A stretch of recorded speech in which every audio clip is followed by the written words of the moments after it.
Guarantee for receiving the truth. BD number 8546.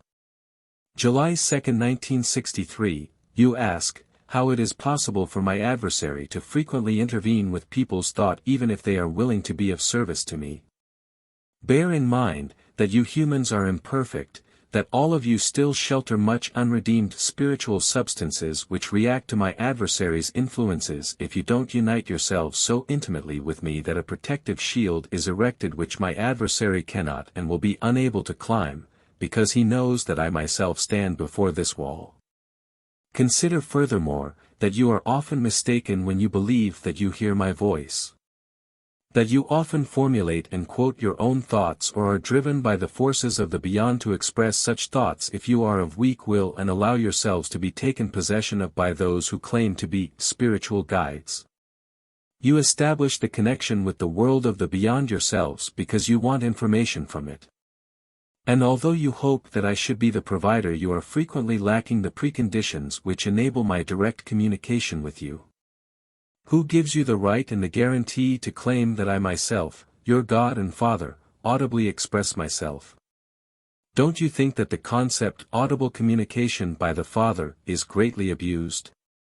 I certainly speak to all people who desire my communication, yet this communication will be felt by the person within himself.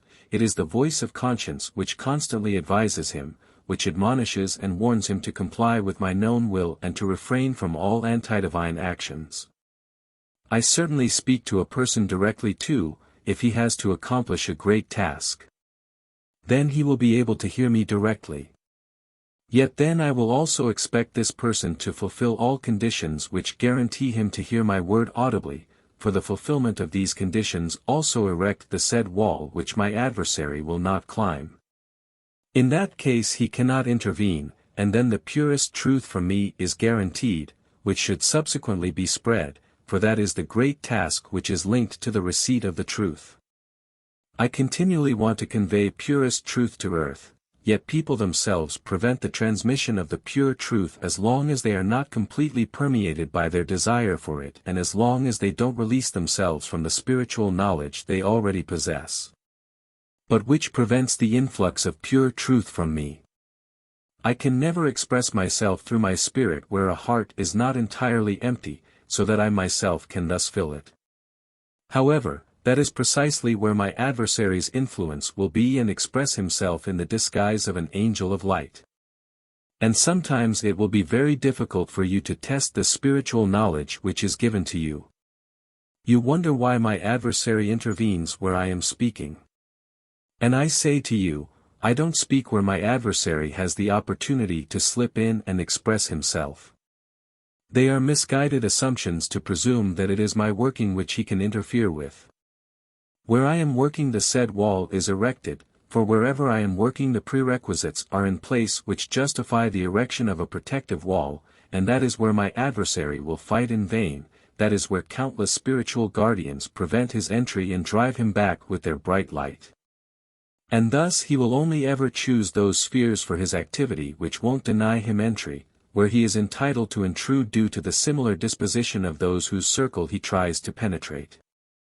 Negative thoughts alone suffice to motivate him into misguided thinking which he tries to transfer on those who are willing to accept spiritual infiltrations.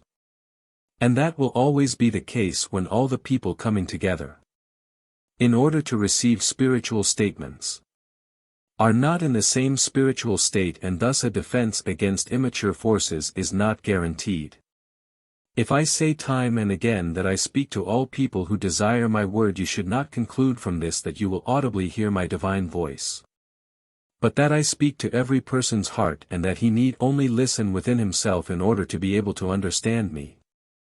To hear my word audibly requires such an exceptionally high degree of maturity that this only happens very rarely, and then it will be in connection with an important spiritual mission too. If you therefore hear a person speak and believe that you hear me myself, i.e., that you hear my voice directly, then you will generally be mistaken, although it is possible. But then it will not and cannot happen within a large circle, because not all will have the same degree of maturity which is required for my voice to be audibly heard. And you can believe that every single person also needs to be handled differently if he is to derive a blessing for his soul. Unless 2 or 3 come together and I can be in the midst of them, then I will also express myself through them, but they will speak in their own way but in absolute truth, as I have promised you. Amen.